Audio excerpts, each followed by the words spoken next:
नमस्कार दोस्तों, स्वागत है आपका करंट अफेयर जंक्शन में। तो आइए दोस्तों, आज हम 7 मई 2020 के जितने भी करंट अफेयर बनते हैं उन क्वेश्चन के बारे में बात करेंगे और जो आपके आने वाले एग्ज़ाम के लिए बहुत ही महत्वपूर्ण हो सकते हैं। तो दोस्तों वीडियो को शुरू करते हैं। देखते हैं हमारा फर्स्ट क्वेश्चन। किस राज्य सरकार ने लॉकडाउन संकट के कारण लोगों को लाभ देने के लिए 1610 करोड़ रुपए के राहत पैकेज की घोषणा की है? तो ऑप्शन नंबर बी हमारा सही आंसर होगा, कर्नाटक। कर्नाटक सरकार द्वारा यह घोषणा की गई है। मुख्यमंत्री बीएस येदियुरप्पा ने फूल किसानों, बुनकरों, ऑटो और टैक्सी ड्राइवरों और कोविड महामारी प्रकोप के होने के कारण संकट में पड़ रहे उद्योगों सहित लोगों की मदद के लिए 1610 करोड़ रुपए के राहत पैकेज की घोषणा की है। कर्नाटक स्टेट के बारे में देखते हैं। इसका गठन 1 नवंबर 1956 को हुआ था। इसके मुख्यमंत्री बीएस येदियुरप्पा हैं। इसकी राजधानी बेंगलुरु है। इसके राज्यपाल वजुभाई वाला हैं। Next question. किस राज्य सरकार ने हाल ही में एक बड़ा फैसला लेते हुए प्रदेश में लॉकडाउन को 29 मई तक बढ़ाने का ऐलान किया है? तो ऑप्शन नंबर ए हमारा सही आंसर होगा, तेलंगाना राज्य सरकार द्वारा यह फैसला लिया गया है। तेलंगाना के मुख्यमंत्री के चंद्रशेखर राव ने हाल ही में राज्य में लॉकडाउन की अवधि को 29 मई तक बढ़ाने के आदेश जारी कर दिए हैं। तेलंगाना ऐसा पहला राज्य है जिसने अपने प्रदेश में लॉकडाउन की अवधि बढ़ाई है। तेलंगाना स्टेट के बारे में देखते हैं। यहाँ के मुख्यमंत्री के चंद्रशेखर राव हैं। इसकी राजधानी हैदराबाद है। इसके राज्यपाल तमिलिसाई साउंडराजन हैं। Next question. रूस ने सोवियत सैनिकों के स्मारक और कब्रों समेत कई यादों को संरक्षित रखने हेतु किस देश के शीर्ष नेता को द्वितीय विश्व युद्ध के स्मारक पदक से सम्मानित किया है? तो ऑप्शन नंबर सी हमारा सही आंसर होगा, उत्तर कोरिया को यह सम्मान दिया गया है। रूस ने उत्तर कोरिया के तानाशाह किम जोंग उन को द्वितीय विश्व युद्ध स्मारक पदक से सम्मानित किया है। यह सम्मान उन्हें उत्तर कोरिया में मारे गए सोवियत सैनिकों की स्मृति को संरक्षित रखने के लिए दिया गया है। किम जोंग की तरफ से विदेश मंत्री री सोंग गुवोन ने रूसी राजदूत से 1941 से 1945 की जंग के 75 साल पूरे होने के मौके पर यह पदक स्वीकार किया है। उत्तर कोरिया देश के बारे में देखते हैं। यह पूर्वी एशिया में स्थित देश है। इसकी राजधानी प्योंगयांग है। इस देश के प्रेसिडेंट किम जोंग उन हैं और यहाँ की जो करेंसी है उत्तर कोरियाई वॉन है। रूस के बारे में देख लेते हैं। इसकी राजधानी मॉस्को है। इसकी करेंसी रूसी रूबल है और यहाँ के राष्ट्रपति व्लादिमीर पुतिन हैं। Next. Centre for monitoring Indian economy CMIE की रिपोर्ट के मुताबिक भारत में कोविड-19 लॉकडाउन के दौरान अप्रैल में कितने लोग बेरोजगार हो गए हैं? तो ऑप्शन नंबर डी हमारा सही आंसर होगा, 12.2 करोड़ लोग जो बेरोजगार हो गए हैं। Centre for monitoring Indian economy की रिपोर्ट के अनुसार भारत में कोविड-19 लॉकडाउन के दौरान अप्रैल में 12.2 करोड़ लोग बेरोजगार हो गए हैं। रिपोर्ट 3 मई को समाप्त सप्ताह के दौरान देश में बेरोजगारी की दर बढ़कर 27.11% हो गई है। CMIE के अनुसार इस दौरान शहरी क्षेत्रों में बेरोजगारी दर 29.22%, जबकि ग्रामीण इलाकों में यह 26.69% रही है। नेक्स्ट क्वेश्चन, हाल ही में विज्ञान और इंजीनियरिंग अनुसंधान बोर्ड ने कोविड-19 महामारी को नियंत्रित करने हेतु इसके गणितीय मॉडल और अभिकलनात्मक पहलुओं के अध्ययन के लिए किस योजना के तहत 11 परियोजनाओं की मंजूरी दी है? तो ऑप्शन नंबर ए हमारा सही आंसर होगा, मैट्रिक्स योजना। विज्ञान और इंजीनियरिंग अनुसंधान बोर्ड द्वारा इस योजना के तहत मंजूर किए गए अधिकांश अध्ययनों का उद्देश्य कोविड-19 से जुड़े विभिन्न पहलुओं के संदर्भ में गणितीय मॉडल तैयार करना होगा। इस अध्ययन के तहत अनुमान प्रक्रिया के माध्यम से कोविड-19 के प्रसार और इसकी रोकथाम हेतु अपनाए गए प्रयासों के प्रभाव की समीक्षा की जाएगी।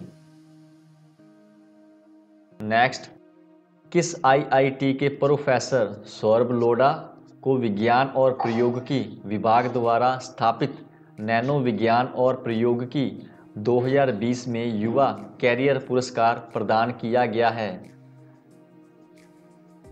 तो ऑप्शन नंबर डी हमारा सही आंसर होगा, आईआईटी बॉम्बे। आईआईटी बॉम्बे के प्रोफेसर सौरभ लोढ़ा को विज्ञान और प्रौद्योगिकी विभाग द्वारा स्थापित नैनो विज्ञान और प्रौद्योगिकी 2020 में युवा कैरियर पुरस्कार प्रदान किया गया है। Young career award in nano science and technology पुरस्कार सरकार के विज्ञान और प्रौद्योगिकी विभाग द्वारा स्थापित किया गया है। उन्हें इस पुरस्कार से 2 आयामी वैन डेर वाल्स सामग्री के आधार पर सिलिकॉन और नैनो इलेक्ट्रॉनिक उपकरणों के अतीत में तर्कसंगत ट्रांजिस्टर प्रौद्योगिकियों के विकास में उनके अहम योगदान के लिए सम्मानित किया गया है।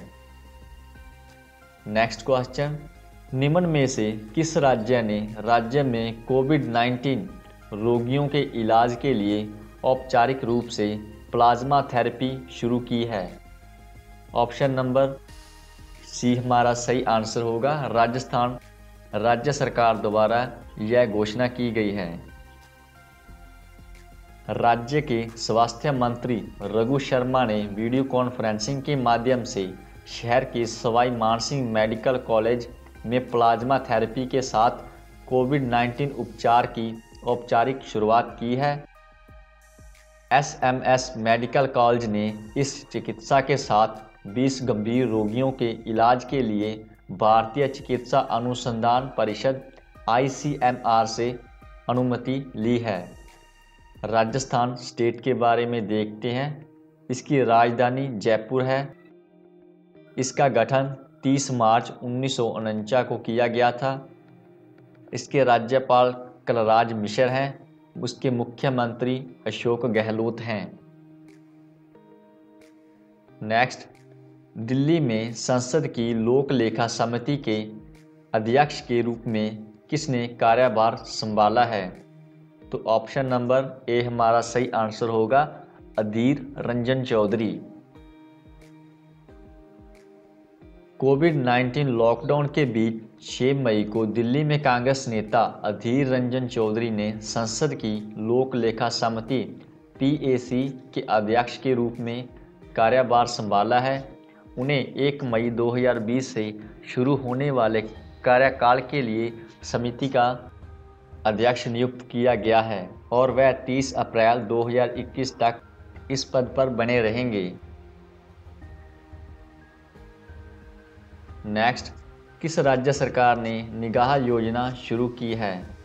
ऑप्शन नंबर ए हमारा सही आंसर होगा, हिमाचल प्रदेश सरकार द्वारा यह योजना शुरू की गई है।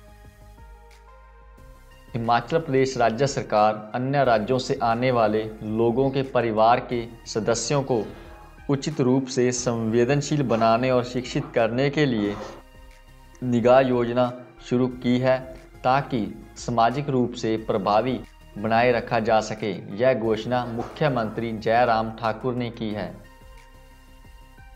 हिमाचल प्रदेश के बारे में देखते हैं। इसकी राजधानी शिमला, ग्रीष्म और धर्मशाला जो शातकिलीन है। इसके राज्यपाल बंडारू दत्तात्रेय हैं। मुख्यमंत्री जयराम ठाकुर हैं। नेक्स्ट, हाल ही में किस राज्य सरकार द्वारा आयुर्वेद के माध्यम से इम्यूनिटी बूस्ट में मदद करने वाला आयुष कवच ऐप लॉन्च किया गया है? तो ऑप्शन नंबर ए हमारा सही आंसर होगा। उत्तर प्रदेश सरकार द्वारा यह ऐप लॉन्च किया गया है। उत्तर प्रदेश के मुख्यमंत्री योगी आदित्यनाथ ने आयुष कवच ऐप लॉन्च किया है, जो कोरोना वायरस महामारी के बीच स्वास्थ्य संबंधी युक्तियों और आयुर्वेदिक दवाओं के बारे में जानकारी प्रदान करेगा। स्टेट के बारे में देखते हैं। इसकी राजधानी लखनऊ है। इसका गठन 24 जनवरी 1950 को हुआ था। इसके राज्यपाल आनंदीबेन पटेल हैं। मुख्यमंत्री योगी आदित्यनाथ हैं।